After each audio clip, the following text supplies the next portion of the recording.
vous lis un passage, c'est Paul qui parle, et il parle aux Corinthiens, dans la deuxième épître aux Corinthiens, et il explique aux Corinthiens qui étaient pris à partie par les fameux super apôtres qui voulaient prendre l'église de Corinthe, et il explique lui où il en est, et il dit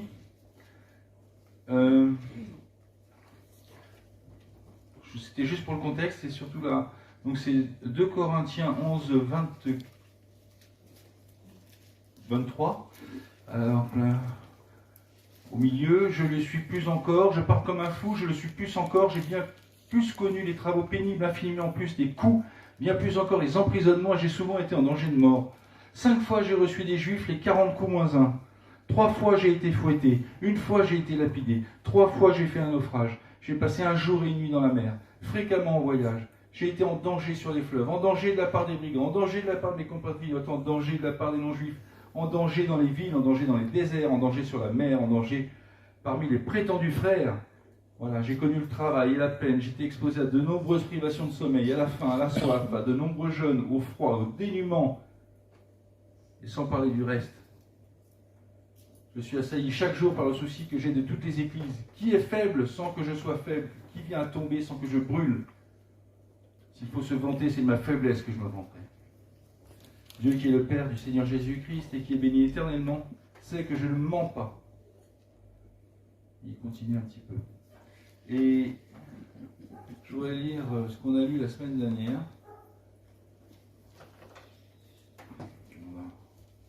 Romains chapitre 8, au verset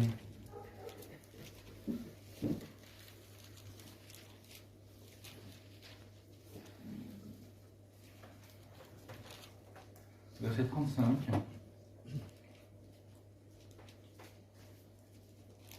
Qui nous séparera de l'amour de Christ?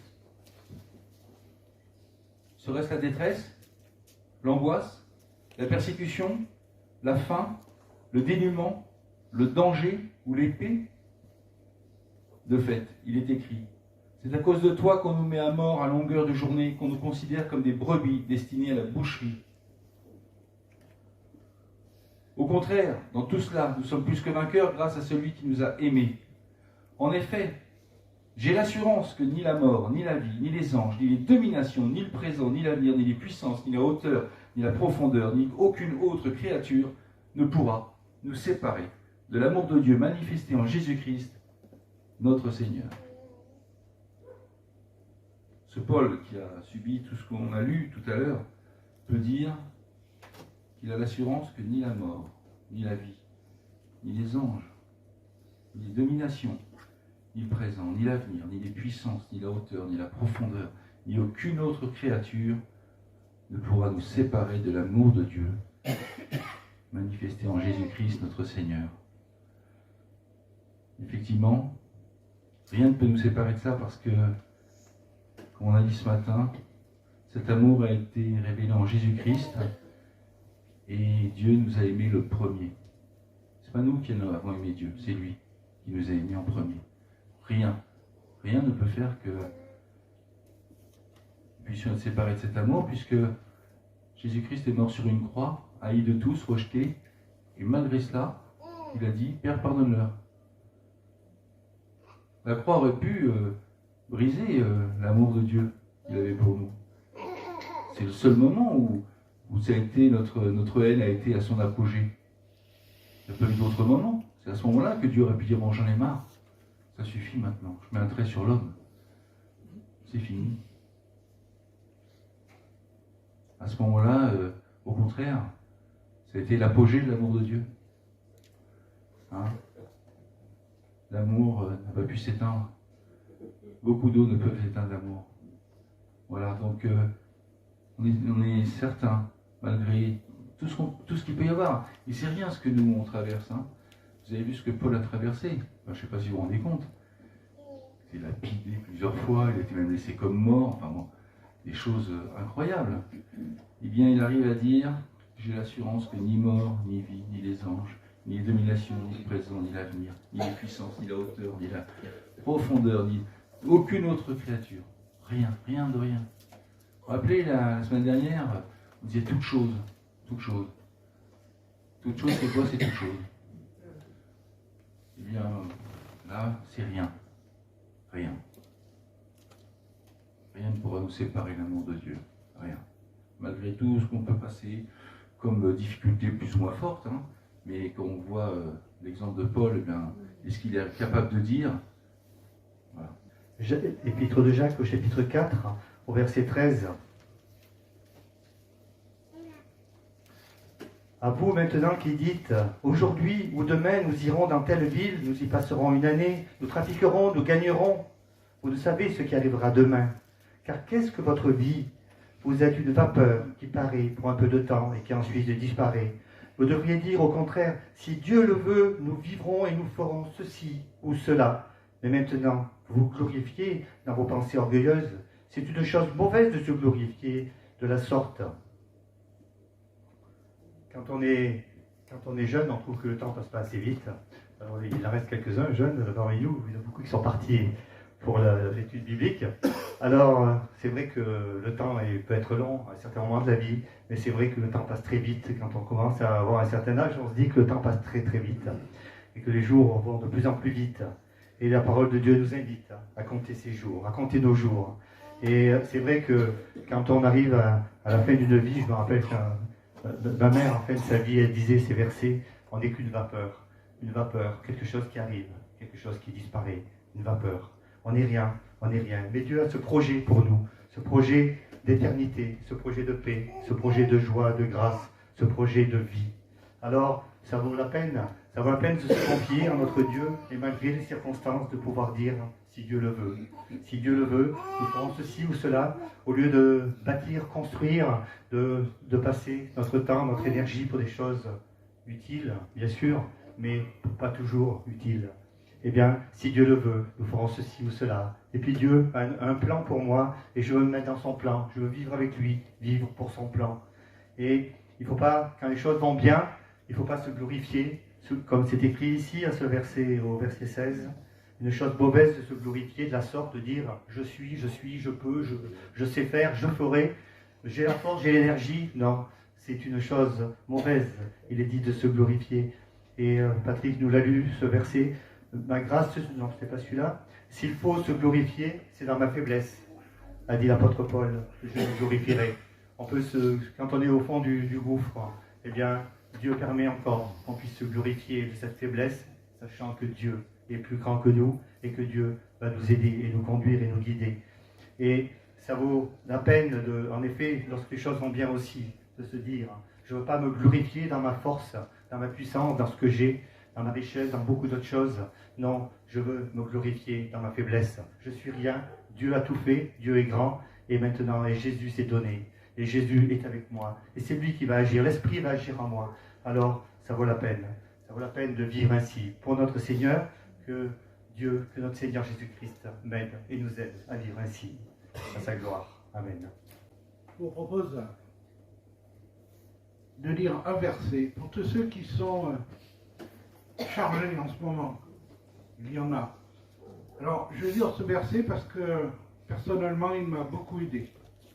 C'est dans 1 Pierre 5 au verset 7. Déchargez sur lui tous vos soucis, car lui-même prend soin de vous. Il y a des moments dans la vie où on ne sait pas quoi faire. On essaye de faire, mais on n'y arrive pas. Seul le Seigneur peut nous aider. Et on a ce qui est écrit aussi juste un peu avant, au verset 6, la puissante main de Dieu. On l'a vu dimanche ou samedi, donc dimanche, que tout ce qui nous arrive dans notre vie, nous qui avons le Seigneur Jésus dans notre cœur, c'est Dieu qui le permet. C'est Dieu qui permet, la puissante main de Dieu. Mais il ne veut pas nous humilier comme c'est écrit, il veut aussi nous élever au moment voulu. Voilà, nous savons que nous allons bientôt être avec lui, mais en attendant, il y a des difficultés. Donc, je vous invite, ceux qui sont chargés, encore une fois, en lisant ce verset, déchargez-vous sur lui. Déchargez-vous sur lui de tous vos soucis. Pourquoi? Il prend soin de nous. Voilà, que ça puisse nous encourager, chacun et tous, lorsque nous sommes dans les difficultés. Juste partager un verset, puis quelques mots, auquel le cantique qu'on a chanté juste avant m'a fait penser, sur le temps qui passe. C'est au psaume 39.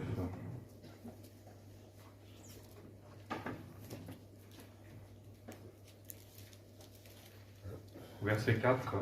Éternel, fais-moi connaître ma faim, et la mesure de mes jours, ce qu'elle est. Je saurai combien je suis fragile. C'est le verset 5 auquel je pensais. Voici, tu m'as donné des jours comme la largeur d'une main, ma durée comme un rien devant toi. Certainement, tout homme qui se tient debout n'est que vanité. Ce verset rappelle pour nous un souvenir fort. Il y a une vingtaine d'années, perdu dans un accident de voiture, deux neveux. Ils avaient 20 ans. Le neveu de Joël et Esther. Ils avaient 20 ans. Ils étaient partis servir le Seigneur en Roumanie et ils sont arrêtés sur le chemin, sur la route. Et celui qui avait la lourde tâche de parler le jour de l'enterrement a lu ce verset aussi. Et quelques mois avant, j'avais perdu mon grand-père maternel. Il avait 95 ans. La veille, il était chez nous à Aix. Et tout allait bien. Voilà, il est parti paisiblement chez lui, lucide et habitant encore chez lui à 95 ans. Voilà, les chemins sont différents et on ne sait pas le temps qui est pour nous. Paul se trouvait devant le Sanhédrin, ce tribunal juif. Voilà, donc on peut dire il est reconnu par le Sanhédrin nous ne trouvons aucun mal en cet homme. Et puis nous voyons quand même qu'il y a au verset 10 un grand tumulte qui s'élève et le chiliarque, craignant que Paul ne fût mis en pièces par eux, commanda à la troupe de descendre et de l'enlever du milieu d'eux et de le conduire à la forteresse. Verset 11, la nuit suivante, le Seigneur se tint près de lui et dit « Aie bon courage ». Je peux dire la suite aussi, mais ce n'est pas dans la pensée. Le Seigneur qui se tint près de Paul, au milieu de ses difficultés, il aurait pu être mis à mort là. Il se tint près de lui et il va lui parler et bon courage. C'est le Seigneur qui, dans ces circonstances, vient près de nous. Et combien on a besoin de l'écouter, d'avoir déjà sa présence, et puis il parle à notre cœur. Nous n'avons pas toujours l'écouter, nous avons besoin d'être encouragés. Nous avons cet exemple du jeune Samuel à qui le Seigneur parle dans la nuit, et il faut qu'Élie lui dise, voilà, c'est l'Éternel. Un autre passage, c'est dans le livre du prophète Ésaïe. Voilà cette présence du Seigneur qui est complète, bienfaisante et dont nous avons besoin de la goûter. Ésaïe 43. Au début du chapitre. Alors bien sûr, c'est l'Éternel qui parle à Jacob, mais nous savons que toute la parole de Dieu est pour nous. Dieu nous a donné sa parole pour nous servir d'avertissement, pour nous encourager. Toute la parole est pour nous. Et ici, voilà ce que dit Dieu. Ne crains point, milieu du verset 1er, car je t'ai racheté. Je t'ai appelé par ton nom. Tu es à moi. Voilà, donc je ne crains point. Dieu nous parle, je t'ai racheté. Voilà tout ce que Dieu a fait pour nous. Et nous lui appartenons, parce que ce rachat, cette rédemption, nous étions des esclaves, et puis Dieu nous a rachetés. Il a payé le prix fort en nous donnant Jésus, le Fils de son amour. Et puis verset 2, quand tu passeras par les eaux, je serai avec toi. Et par les rivières, elles ne te submergeront pas. Quand tu marcheras dans le feu, tu ne seras pas brûlé, et la flamme ne te consumera pas. Car moi, je suis l'Éternel ton Dieu, le Saint d'Israël, ton Sauveur. Verset 4, depuis que tu es devenu précieux à mes yeux, tu as été glorieux, et moi je t'ai aimé. Voilà, je m'arrête là. Nous voyons donc ce que Dieu a fait de nous. Il nous a rachetés, mais il a fait de nous des êtres qui lui sont précieux.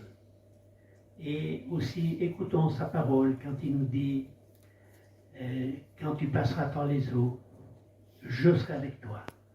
Voilà la présence continuelle du Seigneur pour chacun d'entre nous, aussi bien dans les jours de joie que dans les jours de tristesse ou des jours difficiles. Je serai avec toi. Béni soit le Seigneur.